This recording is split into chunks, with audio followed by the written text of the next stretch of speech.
16ನೇ ತಾರೀಕಿನಿಂದ 20ನೇ ತಾರೀಕಿನವರೆಗೆ ಬನ್ನಂಜೆ ಶ್ರೀ ಮಹಾಲಿಂಗೇಶ್ವರ ದೇವರಿಗೆ ಬ್ರಹ್ಮಕಲಶೋತ್ಸವ ಅದ್ಧೂರಿಯಾಗಿರ್ತಕ್ಕಂಥ ಈ ಸಮಾರಂಭಕ್ಕೆ ಮಾಡಿರ್ತಕ್ಕಂಥ ಎಲ್ಲ ಕೆಲಸ ಕಾರ್ಯಗಳ ಬಗ್ಗೆ ಈಗಾಗಲೇ ಬ್ರಹ್ಮಕಲಶೋತ್ಸವ ಸಮಿತಿ, ದೇವಸ್ಥಾನದ ಆಡಳಿತ ಸಮಿತಿಯ ಅಧ್ಯಕ್ಷರು, ಸದಸ್ಯರು ಎಲ್ಲರೂ ಕೂಡ ವಿಚಾರ ವಿನಿಮಯವನ್ನು ಮಾಡಿಕೊಂಡಿದ್ದಾರೆ. ಈಗ ಇದರ ಬಗ್ಗೆ ಚರ್ಚೆ ಮಾಡಲಿಕ್ಕೋಸ್ಕರ ಆಗಿರ್ತಕ್ಕಂಥ ಎಲ್ಲ ಕೆಲಸ ಕಾರ್ಯಗಳ ಬಗ್ಗೆ ವಿಸ್ತಾರವಾಗಿ ತಿಳಿಸ್ಲಿಕ್ಕೋಸ್ಕರ ಸಮಿತಿಯ ಅಧ್ಯಕ್ಷರು, ಪದಾಧಿಕಾರಿಗಳು ಸೇರಿಕೊಂಡು ಪತ್ರಿಕಾಗೋಷ್ಠಿಯನ್ನು ವ್ಯವಸ್ಥೆ ಮಾಡಿದ್ದಾರೆ. ಪತ್ರಿಕಾಗೋಷ್ಠಿಗೆ ಬಂದಿರತಕ್ಕಂಥ ಎಲ್ಲ ನಮ್ಮ ಪ್ರೀತಿಯ ಮಾಧ್ಯಮದ ಬಂಧುಗಳಿಗೆ ದೇವಸ್ಥಾನದ ವ್ಯವಸ್ಥಾಪನಾ ಸಮಿತಿ ಮತ್ತು ಬ್ರಹ್ಮಕಲಶೋತ್ಸವ ಸಮಿತಿಯ ಅಧ್ಯಕ್ಷರು, ಪದಾಧಿಕಾರಿಗಳ ಪರವಾಗಿ ಪ್ರೀತಿಯ ಸುಸ್ವಾಗತವನ್ನು ಕೋರುತ್ತಾ ಇದ್ದೇವೆ. ಎಲ್ರಿಗೂ ನಮಸ್ಕಾರ. ಬನ್ನಂಜೆ ಮಹಾಲಿಂಗೇಶ್ವರ ದೇವಸ್ಥಾನದ ಬ್ರಹ್ಮಕಲಶೋತ್ಸವ ವೈಭವದ ಈ ಒಂದು ಪತ್ರಿಕಾಗೋಷ್ಠಿಗೆ ಆಗಮಿಸಿರುವಂತಹ ಎಲ್ಲ ಪತ್ರಿಕಾ ಮಾಧ್ಯಮದವರನ್ನು, ದೃಶ್ಯ ಮಾಧ್ಯಮದವರನ್ನು ಆತ್ಮೀಯವಾಗಿ ಈ ಪತ್ರಿಕಾಗೋಷ್ಠಿಗೆ ನಾನು ಸ್ವಾಗತವನ್ನು ಬಯಸ್ತೇನೆ. ಅದೇ ರೀತಿ ನಮ್ಮ ಬನ್ನಂಜೆ ಮಹಾಲಿಂಗೇಶ್ವರ ದೇವಸ್ಥಾನದ ವ್ಯವಸ್ಥಾನ ಸಮಿತಿಯ ಅಧ್ಯಕ್ಷರಾದಂಥ ಮಾಧವ ಬನ್ನಂಜೆ ಅವರೇ, ಮುಖ್ಯ ತಂತ್ರಿಗಳಾದಂಥ ಶಶಿಕಾಂತ್ ತಂತ್ರಿಯವರೇ, ಅರ್ಚಕರಾದಂಥ ವಾಸುದೇವ ಉಪಾಧ್ಯಾಯವರವರೇ, ಅದೇ ರೀತಿ ಸಮಿತಿಯ ಸದಸ್ಯರಾದಂಥ ದಿನೇಶ್ ಪುತ್ರಣ್ರೆ, ಪ್ರಭಾಕರ್ ಶೆಟ್ಟಿಯವರೇ, ವಿದ್ಯಾಲತಾ ಶೆಟ್ಟಿಯವರೇ, ಸಮಿತಾ ಭಂಡಾರಿಯವರೇ, ರಾಜೇಶ್ ಅವರೇ, ಶೇಖರ್ ಶೆಟ್ಟಿಯವರೇ, ಸುದೇಶ್ ಶೇಟ್ ಅವರೇ, ರವಿರಾಜ್ ಭಟ್ರೆ, ಎಲ್ಲರನ್ನೂ ಈ ಪತ್ರಿಕಾಗೋಷ್ಠಿಗೆ ಆತ್ಮೀಯವಾಗಿ ಸ್ವಾಗತವನ್ನು ಬಯಸುತ್ತಾ, ಮೊದಲನೇದಾಗಿ ವ್ಯವಸ್ಥಾನ ಸಮಿತಿಯ ಅಧ್ಯಕ್ಷರಾದಂಥ ಸನ್ಮಾನ್ಯ ವಾಸುದೇವ ತಂತ್ರಿಯವರು ವಾಸುದೇವ ಉಪಾಧ್ಯಾಯವರು ನಿಮ್ಮನ್ನು ಉದ್ದೇಶಿಸಿ ಮಾತಾಡ್ತಾರೆ. ಚಂದ್ರಾರ್ಕಾಗ್ನಿತ್ರಿಲೋಚನಂ ಸ್ಮಿತಮುಖಂ ಪದ್ಮದ್ವಯಾಂತಸ್ಥಿತಂ ಮುದ್ರಾಪಾಶಮೃಗಾಕ್ಷಸೂತ್ರಧರಂ ವಾಣಿ ಹಿಮಾಂಶಂ ಬ್ರಹ್ಮಂ ಕೋಟೀರೇಂದ್ರವರಗಲಸ್ತುಧಾರಾಪ್ಲುತಂ ಹಾರಾಹಿ ಭುಷೋಜ್ವಲಂ ಕಾಂತ್ಯಾ ವಿಶ್ವವಿಮೋಹನಂ ಪಶುಪತಿಂ ಮೃತ್ಯುಂಜಯಂ ಭಾವಯೇತ್. ಪಾರ್ವತೀ ಸಹಿತ ಮಹಾಲಿಂಗೇಶ್ವರಾಯ ನಮಃ. ಬನ್ನಂಜೆ ಮಹಾಲಿಂಗೇಶ್ವರ ದೇವರ ಸನ್ನಿಧಾನ ಬಹಳ ವಿಶೇಷವಾದಂಥ ಸಾನ್ನಿಧ್ಯ ಇರುವಂತಹ ದೇವಾಲಯ, ಸಾವಿರಾರು ವರ್ಷ ಇತಿಹಾಸ ಇರುವಂತಹ ದೇವಾಲಯ. ಈ ಬನ್ನಂಜೆ ದೇವಾಲಯಕ್ಕೆ ಮೂಲ ಹೆಸರು ಏನು ಅಂತ ಹೇಳಿದರೆ ತಾಳೆಕುಡೆ ಅಂತ ಹೇಳುವಂಥ ದೇವಾಲಯ ಅಂತ. ಹಾಗೆ ಮುಖ್ಯವಾಗಿ ಕೃಷ್ಣನನ್ನು ಪ್ರತಿಷ್ಠೆ ಮಾಡಿದವರು ಮಧ್ವಾಚಾರ್ಯರು. ಮಧ್ವಾಚಾರ್ಯರ ಸಮಕಾಲೀನರಂಥ ನಾರಾಯಣ ಪಂಡಿತಾಚಾರ್ಯರು ತಮ್ಮ ಮಧ್ವವಿಜಯ ಗ್ರಂಥದಲ್ಲಿ ಒಂದು ಉಲ್ಲೇಖವನ್ನು ಮಾಡಿದ್ದಾರೆ ಅಂತ ಹೇಳಿದರೆ, ಮಧ್ವಾಚಾರ್ಯರು ಸಣ್ಣ ಮಗು 4ನೇ ವರ್ಷದ ಮಗು ಇರುವಂತಹ ಸಂದರ್ಭ, ಕೊಡವೂರಿನ ಕಾನನ ದೇವಾಲಯ ಅಂತ ಹೇಳಿದರೆ ಈಗಿರುವ ಶಂಕರನಾರಾಯಣ ದೇವಾಲಯಕ್ಕೆ ತಂದೆಯ ಒಟ್ಟಿಗೆ ಬಂದಂತಹ ಸಂದರ್ಭ, ಮಗು ಆ ದೇವಾಲಯದಿಂದ ತಪ್ಪಿಸಿಕೊಂಡು ಒಂದೇ ಮಗು ಈ ತಾಳೆಕೊಡೆ ದೇವಾಲಯಕ್ಕೆ ಮಗು ಬರ್ತದಂತೆ. ಇಲ್ಲಿಂದ ಈ ಮಗು ಅನಂತೇಶ್ವರಕ್ಕೆ ಹೋಗಿರ್ತದೆ. ಅಲ್ಲಿ ಎಲ್ಲ ಹುಡುಕುವಾಗ ಮಗು ಇಲ್ಲದೆ ಎಲ್ಲುಂಟು ಅಂತ ಹುಡುಕುವಾಗ ಕಡೆಗೆ ಮಗು ಅನಂತೇಶ್ವರದಲ್ಲಿ ಇರ್ತದೆ. ಆವಾಗ ಮಗು ಹತ್ರ ಕೇಳ್ತಾರಂತೆ, ನೀನು ಹೇಗೆ ಬಂದಿ? ಕಾನನ ಪ್ರದೇಶ, ಕಾಡು ಗುಡ್ಡೆಗಳ ಇರುವಂತಹ ಸ್ಥಳ, ಹೇಗೆ ಬಂದಿ? ನಾನು ಒಬ್ಬನೇ ಬರಲಿಲ್ಲ, ನನ್ನ ಒಟ್ಟಿಗೆ ಕೊಡವೂರಿನ ಶಂಕರನಾರಾಯಣ ದೇವರು ನನ್ನನ್ನು ತಾಳೆಕೊಡೆ ದೇವಾಲಯದ ಮಹಾಲಿಂಗೇಶ್ವರ ದೇವನಕ್ಕೆ ತಂದು ನನ್ನನ್ನು ಬಿಟ್ಟರು, ಇಲ್ಲಿಯ ಮಹಾಲಿಂಗೇಶ್ವರ ನನ್ನನ್ನು ಅನಂತೇಶ್ವರಕ್ಕೆ ತಂದು ಬಿಟ್ಟರು ಅಂತ ಹೇಳಿ ಮಗು ಹೇಳ್ತದೆ. ಈ ವಿಷಯ ಮಧ್ವೀಯ ಗ್ರಂಥದ 4ನೇ ಸರ್ಗದ 3ನೇ ಸರ್ಗದ 4ನೇ ಶ್ಲೋಕದಲ್ಲಿ ಈ ವಿಷಯ ಉಲ್ಲೇಖ ಆಗಿರ್ತದೆ. ಹಾಗೆ ತಾಳೆಕೊಡೆ ಎಂದು ಬನ್ನಂಜೆ ಅಂತ ಹೆಸರು ಹೇಗೆ ಬರಲಿಕ್ಕೆ ಕಾರಣ ಅಂತ ಹೇಳಿದರೆ, ಈ ಬನ್ನಂಜೆ ಅಂತ ಹೇಳುವಂಥದ್ದು ತಾಳೆಕೊಡೆಯ ಸಮೂಹ ಇರುವಂಥ ಒಂದು ಸ್ಥಳ. ತಾಳೆಕೊಡೆ ಅಂದರೆ ಬನ್ನಂಗ, ತೆಂಗಿನಕಾಯಿ. ಅದನ್ನೇ ಕಾನನ ಅಂತ ಮುಖ್ಯವಾಗಿ ನೈವೇದ್ಯಕ್ಕೆ ಕೃಷ್ಣನನ್ನು ಇನ್ನೊಂದು ಸಲ ಮಲ್ಪೆಯಿಂದ ವಡಬಾಣೇಶ್ವರದಲ್ಲಿ ಗೋಪಿ ಹೆಂಟೆಯಲ್ಲಿ ಇದ್ದ ಕೃಷ್ಣನನ್ನು ಮಧ್ಯಾಹ್ನ ಸಮಯ ತಕೊಂಡು ಬರುವಂತಹ ಸಂದರ್ಭ, ಮಧ್ಯಸ್ಥಳ ಇದು, ಮಧ್ಯಾಹ್ನ ಪೂಜೆಯ ಸಮಯ.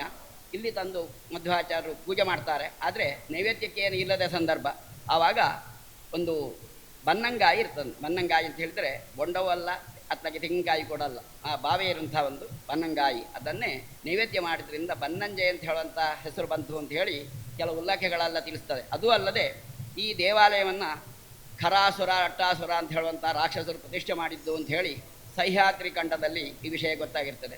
ಇನ್ನು ವಿಶೇಷ ಅಂತ ಹೇಳಿದರೆ ಸಾವಿರಾರು ವರ್ಷ, ಕೃಷ್ಣನ ಪ್ರತಿಷ್ಠೆ ಆಗಿ 800 ವರ್ಷ ಆಯಿತು. ಅದಕ್ಕಿಂತಲೂ ಪುರಾತನವಾದಂಥ ದೇವಾಲಯ.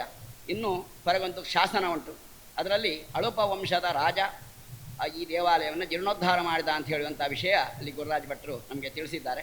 ಹಾಗೆ ಸಾವಿರಾರು ವರ್ಷ ಇತಿಹಾಸ ಇರುವಂಥ ದೇವರು ಆ ಬನ್ನಂಜೆ ಮಹಾದೇವರ ವಿಶೇಷವಾಗಿ ನಾವು ಎಲ್ಲ ಪ್ರಾರ್ಥನೆ ಮಾಡ್ತೇವೆ, ಎಲ್ಲ ಪ್ರಾರ್ಥನೆಯನ್ನು ಭಗವಂತ ಸ್ವೀಕಾರ ಮಾಡ್ತಾನೆ. ಧ್ಯಾನ ಮಾತ್ರೇಣ ಸಂತುಷ್ಟ. ನಮಗೆ ಕಲಿಯುಗದಲ್ಲಿ ಆಗುವಾಗ ತಪಸ್ಸು ಮಾಡಲಿಕ್ಕಂತೂ ಸಾಧ್ಯ ಇಲ್ಲ, ಹಾಗೆ ಯಜ್ಞಯಾಗಾದಿನೆಲ್ಲ ಮಾಡಲಿಕ್ಕೆ ಆಗೋದಿಲ್ಲ.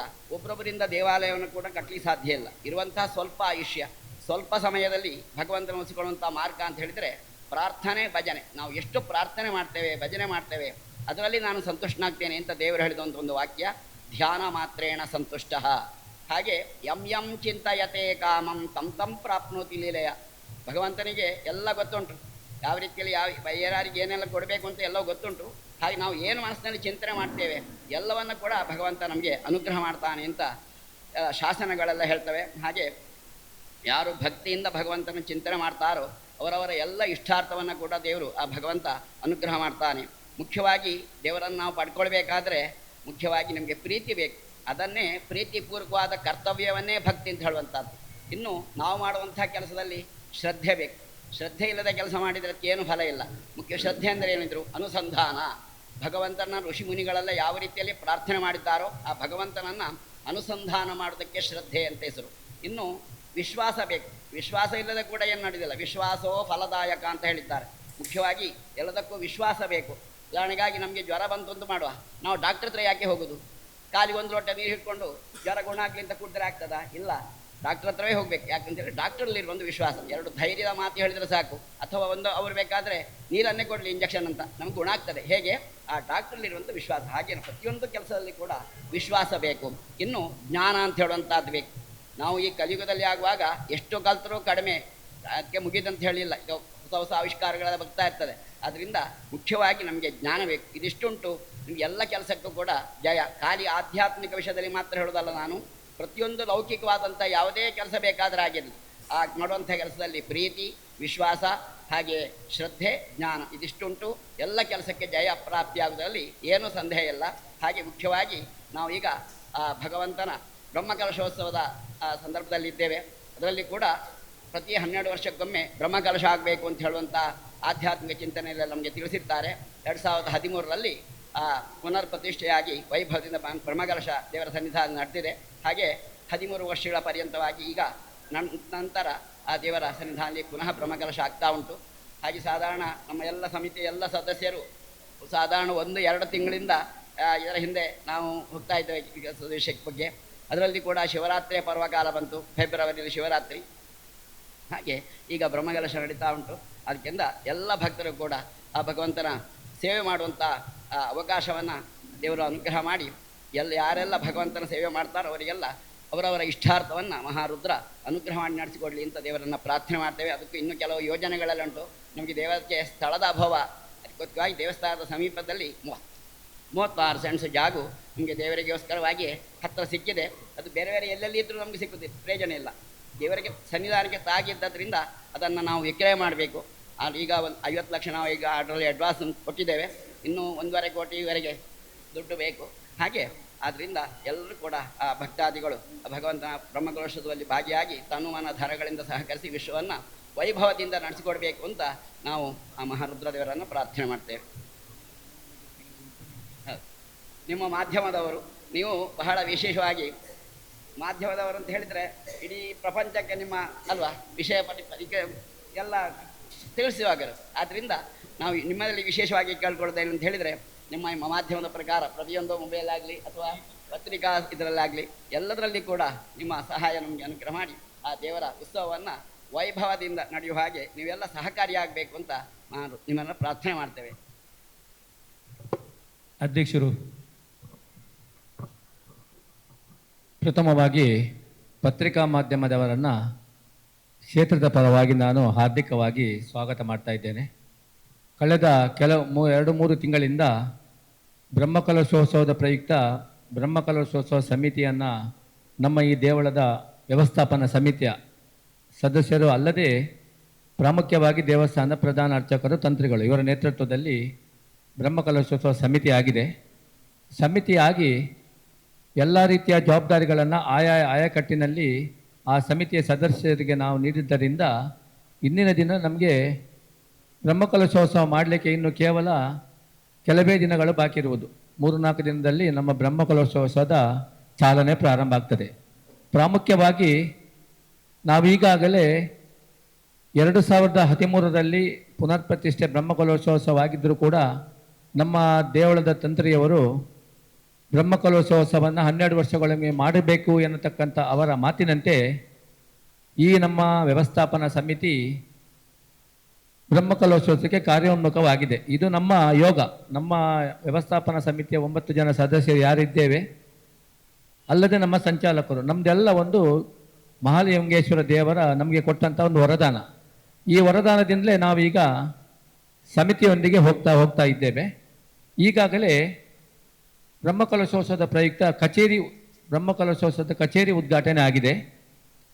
ಅದಲ್ಲದೆ ಬ್ರಹ್ಮಕಲಶೋತ್ಸವದ ಲೋಗೋ ಉದ್ಘಾಟನೆ ಆಗಿದೆ.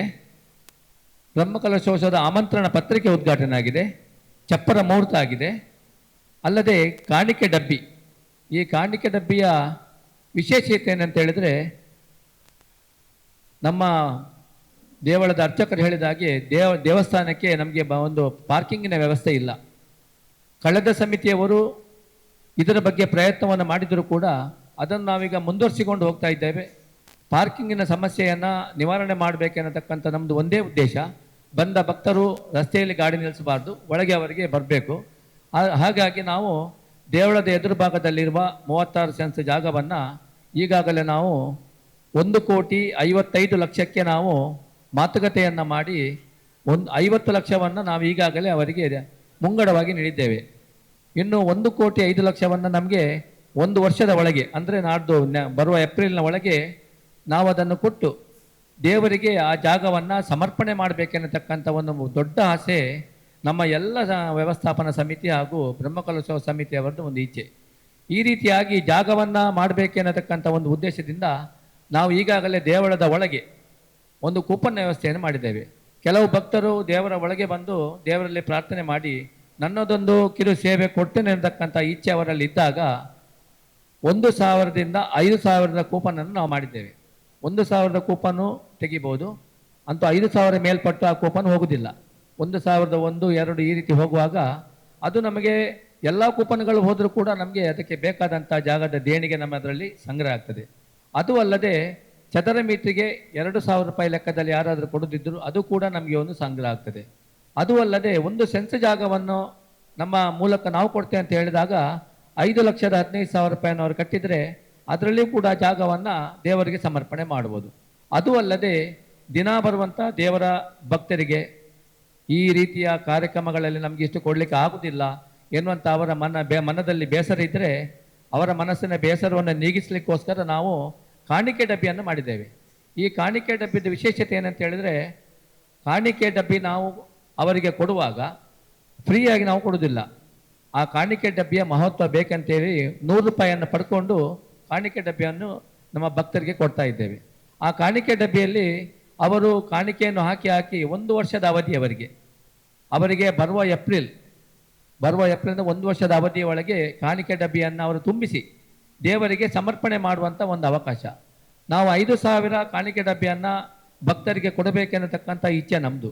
5,000 ಕಾಣಿಕೆ ಡಬ್ಬಿ ತುಂಬಿಸಿಕೊಂಡು ಬಂದಾಗ ನಮ್ಮ ಇಚ್ಛೆ ಪ್ರಕಾರ ಒಂದು 50 ಲಕ್ಷ ರೂಪಾಯಿ ದೇಣಿಗೆ 1 ವರ್ಷದ ಒಳಗೆ ಆ ಕಾಣಿಕೆ ಡಬ್ಬಿ ಮೂಲಕವೂ ಬರ್ತದೆ. ನಮ್ದೀಗ ಒಂದೇ ಹೋರಾಟ ಏನಂತ ಹೇಳಿದರೆ 1,05,00,000ವನ್ನು ಯಾವ ರೀತಿಯಲ್ಲಾದರೂ ಭಕ್ತರ ಸಹಕಾರದಿಲ್ಲದೆ ಖಂಡಿತ ಆಗುವುದಿಲ್ಲ. ಭಕ್ತರ ಸಹಕಾರದ ಮೂಲಕ ಅದನ್ನು ಪಡ್ಕೊಂಡು ಆ ಜಾಗವನ್ನು ದೇವರಿಗೆ ಸಮರ್ಪಣೆ ಮಾಡಬೇಕೆನ್ನಂಥ ದೊಡ್ಡ ಇಚ್ಛೆ. ಹಾಗೆಯೇ ನಮ್ಮ ಕೆರೆಯನ್ನು ಕೂಡ ಅಭಿವೃದ್ಧಿ ಮಾಡಬೇಕೆನ್ನತಕ್ಕಂಥ ಉದ್ದೇಶದಿಂದ ನಾವು ಈಗಾಗಲೇ ನಗರ ಯೋಜನಾ ಪ್ರಾಧಿಕಾರದಿಂದ 50 ಲಕ್ಷ ರೂಪಾಯಿಯನ್ನು ಮಂಜೂರು ಮಾಡುವಲ್ಲಿ ನಾವು ಯಶಸ್ವಿಯಾಗಿದ್ದೇವೆ. ಆ ಕೆರೆಯ ಬದಿಯಲ್ಲಿ 20 ಫೀಟ್ ಅಗಲದ ರಸ್ತೆಯನ್ನು ನಿರ್ಮಾಣ ಮಾಡಿ ನೇರವಾಗಿ ಜಾಗಕ್ಕೆ ಬಂದಾಗ ಯಾವುದೇ ವಾಹನಗಳು ರಸ್ತೆಯಲ್ಲಿ ನಿಲ್ಲುವಂಥ ಪ್ರಮೇಯ ಬರುವುದಿಲ್ಲ.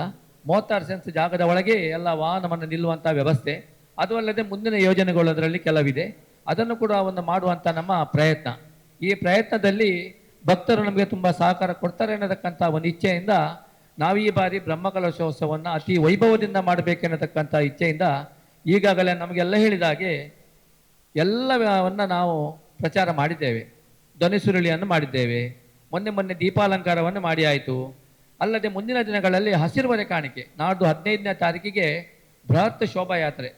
ಯಾಕೆಂತ ಹೇಳಿದ್ರೆ ಒಂದು ಬ್ರಹ್ಮಕಲಶೋತ್ಸವಕ್ಕೆ ಒಂದು ಹೊರೆ ಕಾಣಿಕೆ ಬರೆದು ಅಂತ ಹೇಳಿದರೆ ಅದು ನಮ್ಮ ಮಾನ್ಯ ಹಿರಿಯರಾದಂಥ ನಮ್ಮ ಕ್ಷೇತ್ರದ ಭಕ್ತರಂಥ ಡಾಕ್ಟರ್ ಜಿ ಶಂಕರ್, ಆ ಜಿ ಶಂಕರ್ ಅವರ ನೇತೃತ್ವದಲ್ಲಿ 100 ಹೊರೆ ಕಾಣಿಕೆ, ಅವರದ್ದೇ ಒಂದು 100 ಹೊರೆ ಕಾಣಿಕೆ ಅವರದ್ದು ಬರ್ತಾ ಇದೆ. ಅದರೊಟ್ಟಿಗೆ ಭಕ್ತರಿಂದ ಸೇರಿಕೊಂಡು ನಾವು ಪುನಃ 100 ಹೊರೆ ಕಾಣಿಕೆ, 250 ಹೊರೆ ಕಾಣಿಕೆಯನ್ನು ಈಗ ಮಾಡುವಂಥ ಸಂಕಲ್ಪ ನಮ್ದಿದೆ. ಆದರೂ ಕೂಡ ಈಗಾಗಲೇ ಹೊರೆ ಕಾಣಿಕೆ 215 ತಲುಪಿ ಆಗಿದೆ. ಈ ರೀತಿಯ ಹೊರೆ ಕಾಣಿಕೆ ಅಲ್ಲದೆ ವಿಶೇಷವಾದಂಥ ಗೊಂಬೆಗಳು ಮತ್ತು ಭಜನಾ ಕುಣಿತಗಳು, ಅಲ್ಲದೆ ಈ ನಮ್ಮ ಧರ್ಮಸ್ಥಳ ಸ್ವಸಹಾಯ ಸಂಘದವರದು ಅವರು ಕಲಶ ಸೇವೆ ಇಟ್ಕೊಂಡು ಬರುವುದು, ಚೆಂಡೆ ವಾದನ, ವಾದ್ಯವಾದನ, ಇನ್ನಿತರ ಹಲವು ಕಾರ್ಯಕ್ರಮಗಳಿಂದ ವಿಶೇಷವಾಗಿ ಅದು ನಾಡ್ದು 15ನೇ ತಾರೀಕು, ಅದು ಯುಗಾದಿ ದಿನ 15ನೇ ತಾರೀಕು ಜೋಡುಕಟ್ಟೆಯಿಂದ ಮಧ್ಯಾಹ್ನ 4 ಗಂಟೆಗೆ ಅಲ್ಲಿಂದ ಹೊರಲಿಕ್ಕಿದೆ. ಅದು ಬರುವಂಥ ಒಂದು ವೈಭವವೇ ವಿಶೇಷ ಆಗಿದೆ. ಅದನ್ನೇ ಕಂಡಾಗ ಈ ನಮ್ಮ ಬ್ರಹ್ಮಕಲಶೋತ್ಸವ ವೈಭವ ಅಲ್ಲಿಂದಲೇ ಪ್ರಾರಂಭ ಆಗ್ತಾರೆ ಅನ್ನತಕ್ಕಂಥ ಇಚ್ಛೆ ನಮ್ಮ ಈ ವ್ಯವಸ್ಥಾಪನಾ ಸಮಿತಿಯವರದು. ಈ ವ್ಯವಸ್ಥಾಪನಾ ಸಮಿತಿಯವರು ನಮ್ಮ ವ್ಯವಸ್ಥಾಪನಾ ಸಮಿತಿ ಮೊದಲ ಬಾರಿಗೆ ನಾವು ಈ ವ್ಯವಸ್ಥಾಪನಾ ಸಮಿತಿ ಇಲ್ಲಿ ಜವಾಬ್ದಾರಿಯನ್ನು ತಗೊಂಡಾಗ ಈ ದೇವಳದ ಸಮಗ್ರ ಅಭಿವೃದ್ಧಿಯನ್ನು ಮಾಡಿ ಅನ್ನಪ್ರಸಾದವನ್ನು ನಾವು ಪ್ರಾರಂಭ ಮಾಡಿದ್ದೇವೆ. ಈ ದೇವಳದಲ್ಲಿ ಅನ್ನಪ್ರಸಾದವನ್ನು ಪ್ರಾರಂಭ ಮಾಡಿದ ಮೇಲೆ ದೇವಳ ಅತಿ ಶೀಘ್ರವಾಗಿ ಮುಂದೆ ಹೋಗ್ತಾ ಇದೆ. ಭಕ್ತರ ಸಂಖ್ಯೆ ಜಾಸ್ತಿ ಆಗ್ತಿದೆ. ಇವತ್ತು ಏಕಾದಶಿ ಆದರೂ ಕೂಡ ಈ ಬ್ರಹ್ಮಕಲಶೋತ್ಸವದ ವೈಭವದಲ್ಲಿ ನಾವು ಈಗಾಗಲೇವರೆಗೆ ಅನ್ನಪ್ರಸಾದ ಈಗ ಅಲ್ಲಿ ನಡೀತಾ ಇದೆ. ಈ ನಮ್ಮ ಪತ್ರಿಕಾಗೋಷ್ಠಿ ಆಗುವಾಗ ಅನ್ನಪ್ರಸಾದ ನಡೀತಾ ಇದೆ. ಈ ರೀತಿಯ ಕಾರ್ಯಕ್ರಮಗಳನ್ನು ನಾವು ಹಮ್ಮಿಕೊಂಡಿದ್ದೇವೆ. ಅದು ಅಲ್ಲದೆ 16ನೇ ತಾರೀಕಿನಿಂದ 20 ತಾರೀಕಿನವರೆಗೆ ಒಳ್ಳೆಯ ರೀತಿಯಲ್ಲಿ ಧಾರ್ಮಿಕ ಕಾರ್ಯಕ್ರಮ ಮತ್ತು ಸಾಂಸ್ಕೃತಿಕ ಕಾರ್ಯಕ್ರಮಗಳು ಕೂಡ ನಡೀತಾ ಇದೆ. ಈ ತನ್ಮಧ್ಯದಲ್ಲಿ ಪ್ರತಿದಿನ 5,000 ಭಕ್ತರಿಗೆ ಅನ್ನಪ್ರಸಾದ ಸೇವೆಯನ್ನು ಕೊಡುವಂಥ ಒಂದು ಯೋಜನೆ ಕೂಡ ನಾವು ಹಾಕಿಕೊಂಡಿದ್ದೇವೆ. 16ನೇ ತಾರೀಕಿನಿಂದ ಪ್ರತಿದಿನ 5,000 ಭಕ್ತರಿಗೆ ಅನ್ನಪ್ರಸಾದ ನೀಡಬೇಕೆನ್ನತಕ್ಕಂಥ ನಮ್ಮ ಬ್ರಹ್ಮಕಲಶೋತ್ಸವ ಸಮಿತಿಯವರ ಒಂದು ನಿರ್ಧಾರ. ಅದು ಅಲ್ಲದೆ 20ನೇ ತಾರೀಕಿನ ದಿವಸ ಆ ಬ್ರಹ್ಮಕಲಶೋತ್ಸವದ ಸಂದರ್ಭದಲ್ಲಿ ಸುಮಾರು 35,000 ಜನರು ಇಲ್ಲಿ ಸೇರುವಂಥ ನಿರೀಕ್ಷೆ ನಮ್ಮದು. ನಾವು ಈಗಾಗಲೇ ಈ 35,000 ಜನ ಬರುವಾಗ ಅಚ್ಚುಕಟ್ಟಾಗಿ ಪೊಲೀಸ್ ಇಲಾಖೆಯ ಮೂಲಕ ನಾವು ಒಂದು ಸುತ್ತಿನ ಮಾತುಕತೆ ಮಾಡಿದ್ದೇವೆ. ಪಾರ್ಕಿಂಗಿನ ವ್ಯವಸ್ಥೆಯನ್ನು ನಾವು ಈಗಾಗಲೇ ನಮ್ಮ ಸರಸ್ವತಿ ಶಾಲೆಯ ಪಕ್ಕದಲ್ಲಿ, ಅದು ನಮ್ಮ ನಾಗವನದ ಹತ್ತಿರ ಹೋಗುವಂಥ ಆ ಸ್ಥಳ, ಅಲ್ಲಿ ಒಂದು ಸುಮಾರು ವಾಹನಗಳಿರ್ತದೆ, ಅಲ್ಲಿ ಒಂದು ಮಾಡಿದ್ದೇವೆ. ಅದು ಅಲ್ಲದೆ ಇಲ್ಲಿ ಸುಗುಣ ಹೋಟೆಲ್, ಇಲ್ಲಿ ನಮ್ಮ ಬನ್ನಂಜೆಯಲ್ಲಿ ಸುಗುಣ ಹೋಟೆಲ್ ಅಂತ ಇದೆ, ಅದರ ಹಿಂಭಾಗದಲ್ಲಿರುವಂಥ ಆ ಜಾಗ ಉಂಟು, ಅದನ್ನು ಕೂಡ ನಾವು ಪಾರ್ಕಿಂಗ್ ವ್ಯವಸ್ಥೆ ಮಾಡಿದ್ದೇವೆ. ಜಯಲಕ್ಷ್ಮಿಯ ಎದುರುಗಡೆ ಇರುವಂಥ ಪಾರ್ಕಿಂಗ್ ಅವರದ್ದು ಕೂಡ ನಾವು ತಗೊಂಡಿದ್ದೇವೆ. ಅದು ಅಲ್ಲದೆ ನಮ್ಮ ದೇವಳದ ಎದುರು ಭಾಗದಲ್ಲಿ ಇಲ್ಲಿ ಕೆರೆ ಎದುರುಗಡೆ ಗಾರ್ಡಿಯನ್ ಪ್ರಭಾಕರ್ ಅಂತ ಹೇಳಿದ್ದಾರೆ, ಅವರ ಜಾಗವನ್ನು ಪಡ್ಕೊಂಡು, ಅದರಿಂದ ಮುಂಚೆ ಲತಾ ಹೆಸರಾವ್ ಅವರ ಮೂಲಕ ಗದ್ದೆಗಳನ್ನೆಲ್ಲ ಪಡ್ಕೊಂಡು ಆ ರೀತಿ ಪಾರ್ಕಿಂಗ್ ವ್ಯವಸ್ಥೆ ಮಾಡಿದ್ದೇವೆ. ಮತ್ತು ಬನ್ನಂಜೆ ಬಿಲ್ಲವರ ಸೇವಾ ಸಂಘ ಅವರ ಸ್ಥಳ ಹಾಗೂ ನಮ್ಮ ಬನ್ನಂಜೆ ಭಾರತ್ ಮಾರ್ಕೆಟಿನ ಕೆಳಗಡೆ ಇರುವಂಥ ವಾಹನ ಪಾರ್ಕಿಂಗ್ ಅದನ್ನು ಕೂಡ ನಾವು ಪಡ್ಕೊಂಡಿದ್ದೇವೆ. ಹೀರಾಬಾಗಿನ ಎದುರುಗಡೆ ಸುಮಾರು ಅಲ್ಲಿ 300 ವೆಹಿಕಲ್ ನಿಲ್ಲುವಂಥ ವ್ಯವಸ್ಥೆ, ಅದರ ಒಳಗೆ ಅದನ್ನು ನಾವು ಮಾಡಿದ್ದೇವೆ. ಈ ರೀತಿ ಪಾರ್ಕಿಂಗ್ ಬರುವಂಥ ಭಕ್ತರಿಗೆ ಯಾವುದೇ ರೀತಿಯ ತೊಂದರೆ ಆಗಬಾರ್ದಂತ ಆದ್ದರಿಂದ ನಾವು ಪಾರ್ಕಿಂಗಿನ ವ್ಯವಸ್ಥೆಯನ್ನು ಈಗಾಗಲೇ ನಾವು ಸಜ್ಜಾಗಿದ್ದೇವೆ. ಅದು ಅಲ್ಲದೆ ಆ ದೇವಳದ ಎದುರು ಭಾಗದಲ್ಲಿ ಒಂದು ಮಾರ್ಕೆಟಿಂಗ್ ಬಂದ ಭಕ್ತರಿಗೆ ಎಲ್ಲ ಒಂದು ದಿನಬಳಕೆಯ ವಸ್ತುಗಳನ್ನು ತಗೊಳ್ಳುವ ಹಾಗೆ ಮಳಿಗೆಗಳನ್ನು ನಾವು ಈಗಾಗಲೇ ನಿರ್ಮಿಸಿದ್ದೇವೆ. ಆ ಮಳಿಗೆಯು 15ನೇ ತಾರೀಕು ದಿವಸ ನಮ್ಮ ಹೊರೆ ಕಾಣಿಕೆ ದಿವಸ ಅದು ಮಳಿಗೆ ಪ್ರಾರಂಭ ಆಗ್ತದೆ. ಈ ರೀತಿಯ 10 ಹಲವು ನಾವು ಕಾರ್ಯಕ್ರಮಗಳನ್ನು ಹಾಕಿಕೊಂಡಿದ್ದೇವೆ. 35,000 20ನೇ ತಾರೀಕಿನ ದಿವಸ ಬ್ರಹ್ಮಕಲಶೋತ್ಸವದಲ್ಲಿ 35,000 ಜನರನ್ನು ಅವರು ಬಂದಂಥವರಿಗೆ ವ್ಯವಸ್ಥೆ ಮಾಡುವಂಥ ಆ ಜವಾಬ್ದಾರಿಯನ್ನು ನಮ್ಮ ಬ್ರಹ್ಮಕಲಶೋತ್ಸವ ಸಮಿತಿ, ಧರ್ಮಸ್ಥಳ ಗ್ರಾಮೀಣಾಭಿವೃದ್ಧಿ ಯೋಜನೆ, ನವೋದಯ ಸಂಘ ಮತ್ತು ನಮ್ಮ ದೇವಸ್ಥಾನದ ಮಹಿಳಾ ಸಂಘ, ಅದು ಅಲ್ಲದೆ ನಮ್ಮ ಹರಿಯಪ್ಪ ಕೋಟ್ಯಾನ್ ಕಾರ್ತಿಕ್ನವರು ಹರಿಯಪ್ಪ ಕೋಟ್ಯಾನ್ ಅವರ ಸಹಕಾರದಿಂದ ನಾವೆಲ್ಲ ಮಾಡ್ತಾ ಇದ್ದೇವೆ. ಅದು ಅಲ್ಲದೆ ಗಣೇಶೋತ್ಸವ ಸಮಿತಿಯವರು ನಿರಂತರವಾಗಿ ನಮ್ಮ ಈಗ ಎಲ್ಲ ಕಾರ್ಯಕ್ರಮದಲ್ಲಿ ಭಾಗಿಯಾಗ್ತಾ ಇದ್ದಾರೆ. ಇದಕ್ಕೆಲ್ಲದಕ್ಕೂ ನಮಗೆ ಮೂಲ ಪ್ರೇರಣೆ ಡಾಕ್ಟರ್ ಜಿ ಶಂಕರ್ ಅವರ ಮಾರ್ಗದರ್ಶನದಲ್ಲಿ ನಾವು ಎಲ್ಲ ಕಾರ್ಯಕ್ರಮವನ್ನು ಮಾಡ್ತಾ ಇದ್ದೇವೆ. ಇವತ್ತಿನ ಪತ್ರಿಕಾಗೋಷ್ಠಿಗೆ ಅವರು ಬರಲೇಬೇಕಿತ್ತು, ಆದರೂ ಅವರಿಗೆ ಅನಿರೀಕ್ಷಿತ ಕಾರ್ಯಕ್ರಮಗಳಿರುವುದರಿಂದ ಅವರು ಪತ್ರಿಕಾಗೋಷ್ಠಿಗೆ ಬರಲಿಲ್ಲ. ಈ ರೀತಿಯ ಹಲವು ಕಾರ್ಯಕ್ರಮಗಳನ್ನು ನಾವು ಹಮ್ಮಿಕೊಂಡಿದ್ದೇವೆ. ನಮಗೆ ಒಂದು ಮುಖ್ಯ ಉದ್ದೇಶ ಏನಂತ ಹೇಳಿದ್ರೆ, ಬ್ರಹ್ಮಕಲಶೋತ್ಸವದ ಈ ಸಂದರ್ಭದಲ್ಲಿ ಜಾಗವನ್ನು ಖರೀದಿ ಮಾಡುವಂಥ ವ್ಯವಸ್ಥೆ ಭಕ್ತರ ಮೂಲಕ ಆದರೆ ಖಂಡಿತವಾಗಿಯೂ ನಾವು ಮಹಾಲಿಂಗೇಶ್ವರ ದೇವರು ಏನು ನಮಗೆ ಪ್ರೇರಣೆ ಕೊಟ್ಟಿದ್ದಾರೆ, ಆ ಕೊಟ್ಟಂಥ ಪ್ರೇರಣೆ ಸದುಪಯೋಗ ಆಗ್ತದೆ ಅನ್ನತಕ್ಕಂಥ ಮಾತನ್ನು ಹೇಳಿ ನನ್ನ 2 ಮಾತನ್ನು ಮುಗಿಸ್ತೇನೆ. ಇಲ್ಲ, ಅವರು ದೇವಸ್ಥಾನ ಇದರಲ್ಲಿ ಬಿಟ್ಟು ಅವರು ಮುಂದೆ ಹೋಗುವಂಥದ್ದು ಅಲ್ಲ. ಆ ಬ್ರಹ್ಮಕಲಶೋತ್ಸವ ದಿವಸ ಜಯಲಕ್ಷ್ಮಿಯಿಂದ ಬನ್ನಂಜೆವರೆಗೆ ಆ ರಸ್ತೆ ಒಂದು 11 ಗಂಟೆಯಿಂದ 2:30 ಗಂಟೆ ತನಕ ಇದೆ, ಏನು ಬ್ಲಾಕ್ ಮಾಡಿದ್ದೇವೆ. ಹೌದು, ಅಂದರೆ ಮತ್ತೆ ಒಂದೇ ಸೈಡಿಂದ ಹೋಗಲಿಕ್ಕೆ ಏಕಮುಖ ರಸ್ತೆ ಆಗಿ. ಹೌದು, ಒನ್ ವೇ ಇದೆ. ಪ್ರತಿದಿನ ಸಂಜೆ ಧಾರ್ಮಿಕ ಸಭಾ ಕಾರ್ಯ 6 ಗಂಟೆಗೆ 15, 16ನೇ ತಾರೀಕು, 17ನೇ ತಾರೀಕು, 18ನೇ ತಾರೀಕು, 19ನೇ ತಾರೀಕು ಪ್ರತಿದಿನ ಸಂಜೆ 6 ಗಂಟೆಗೆ ಪ್ರಾರಂಭ. ಅತಿ ಪುರಾತನವಾಗಿರುವುದು ಅಂತ ಹೇಳಿಕೊಂಡು ಈ ಹಿಂದೆ ನಮ್ಮ ಪ್ರಧಾನ ಅರ್ಚಕರಾದ ವಾಸು ಉಪಾಧ್ಯಾಯರು ಎಲ್ಲ ಎಲ್ಲ ವಿವರವಾಗಿ ಹೇಳಿದ್ದಾರೆ. ಇದರ ಪಾವಿತ್ರ್ಯತೆ ಹಾಗೂ ಇದರ ಪ್ರತಿಯೊಂದು ವಿಶೇಷತೆಯನ್ನು ಕೂಡ ಅವರು ಮನಮುಟ್ಟುವಂತೆ ಎಲ್ಲರಿಗೂ ಕೂಡ ತಿಳಿಯುವ ಹಾಗೆ ಅದರ ಬಗ್ಗೆ ಇತಿಹಾಸವಾದ ಪುರಾವೆ ಸಹಿತವಾಗಿ ಎಲ್ರಿಗೂ ಇದು ಮಾಡಿದ್ದಾರೆ. ವಿಶೇಷವಾಗಿ ನಾನು ಈ ದೇವಸ್ಥಾನದ ತಂತ್ರಸ್ಥಾನದಲ್ಲಿ ಇದ್ದುಕೊಂಡು ನಾಡ್ದು ಏಪ್ರಿಲ್ 20ನೇ ತಾರೀಕಿಗೆ ಬೆಳಿಗ್ಗೆ